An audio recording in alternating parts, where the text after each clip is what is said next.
이후에도 사가에서 백성을 구타하여 노비를 마음대로 빼앗고 유부녀를 겁탈하고 백성의 재물을 함부로 갈취하며 집을 부수는 등 가는 곳마다 행패를 부렸다.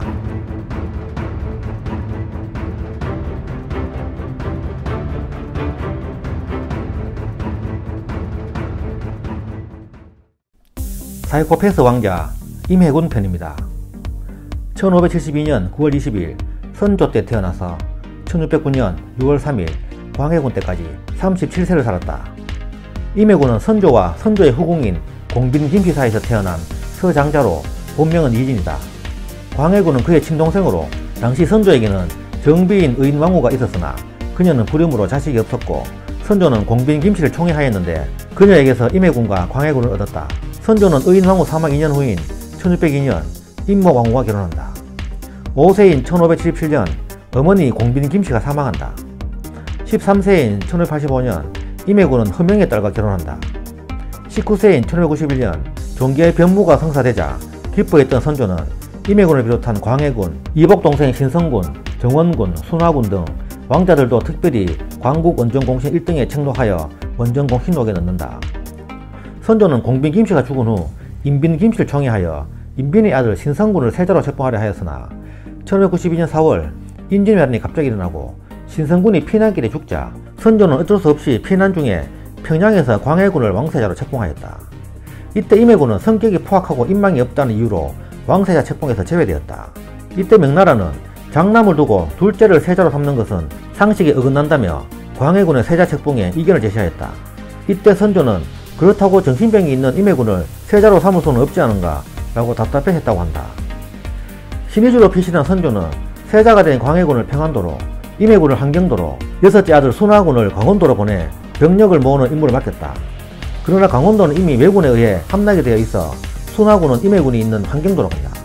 함경북도 해령에서 만난 임해군과 순화군은 왕자에게 술 접대를 제대로 하지 않는다며 지역 백성들을 매질하고 노락질을 하는 등 온갖 폐악을 저질렀다.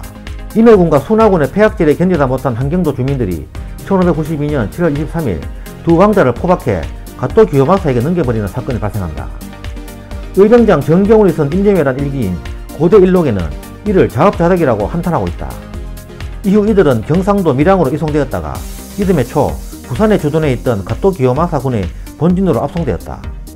그해 8월 부산 다대포항에 정박된 배 안에 구금되어 일본으로 보내지려 할 때 명나라의 사신 심유경과 일본군 장수 고니시 유키나카의 회담이 성사되어 그해 9월 29일 부산에서 순화군과 함께 조선군에 송환, 인계되어 서울로 돌아왔다. 본시 포악한 성격의 임해군은 포로 생활 동안 겪은 일 때문인지 임난 이후에도 더더욱 막장이 되어버려서 민가에 엄청난 피해를 주는 등 깽판을 치고 다녔다. 백성들의 민심도 좋지 않아 임진왜란 당시 백성들이 궁성을 노락질할 때에도 임해군의 집에 재물이 많다 하여 표적이 되기도 하였다. 30세인 1602년 7월 임해군이 전주부 소충환을 대낮에 궁궐 담장 밖에서 몽둥이로 때려 죽인 일도 있었고 11월에는 자신의 소아였던 김덕강을 곤장에 맞아 죽게 하기도 하였다. 이후에도 사가에서 백성을 구타하여 노비를 마음대로 빼앗고 유부녀를 겁탈하고 백성의 재물을 함부로 갈취하며 집을 부수는 등 가는 곳마다 행패를 부렸다. 심지어는 첩시를 빼앗기 위해 도적대를 가장한 수하들을 보내 도성지 유희설을 살해하기까지 하였다. 양사는 이런 임해군을 파지시켜야 된다는 상소를 계속해서 올렸으나 선조는 크게 질책만 할 뿐 자기 아들이라고 감싸고 돌았다.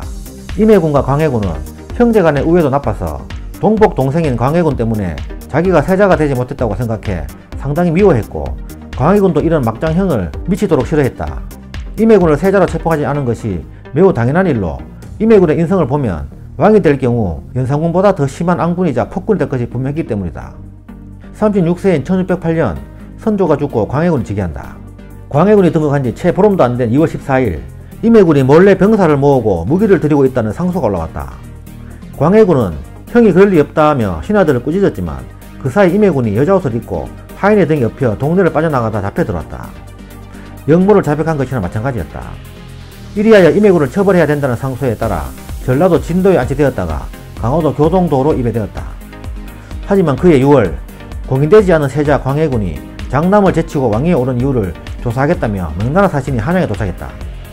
이들은 두 형제를 대질시켜야 하니 교동대에 유비되어 있던 임해군을 데려오라고 억지를 부리고 있었다. 이때 정인홍은 대노하여 임해군의 목을 베어 사신들에게 보여줘야 한다고 고함을 질렀지만 조정의 중론은 사신을 잘 설득해야 후환이 없을 것이라는 쪽이었다. 결국 이덕형이 나서 광해군은 사신들을 위로차 방문하는 정도로 임해군은 서강나루까지 나와 사신들과 면담하게 하는 선에서 타협이 이루어졌다. 1월록의 기록에 보면 이때 임해군이 일부러 미친 사람 신용을 했다는 내용이 있다.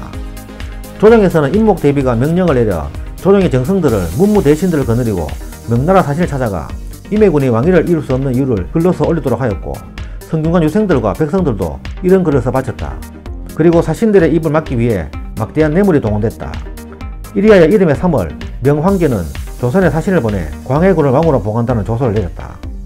선조 생전에도 임해군을 처벌하라는 상소가 빗발쳤지만 선조가 끝끝내 감싸고 돌아서 살 수 있었지만, 광해군이 왕이 되자 의병장 곽저를 비롯해서 서인, 북인, 남인을 가리지 않고 각 당파를 초월해서 임해군을 죽이라는 상소가 끊이지 않았다.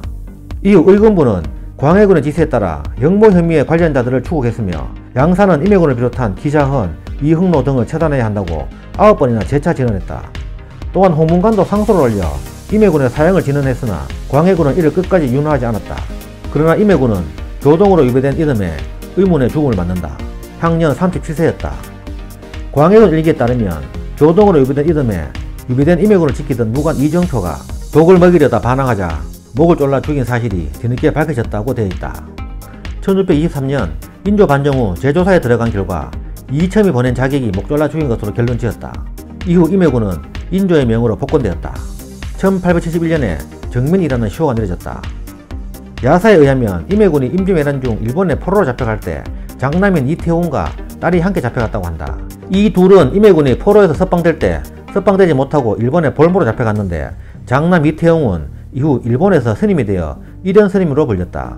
이후 누이가 일현 스님의 모습을 조각상으로 남겼고, 2002년 일본 후쿠오카 묘안사 주지 가도다 쇼유의 스님 일행이 이 조각성을 들고 서울 종묘와 덕수궁을 참배하기도 하였다.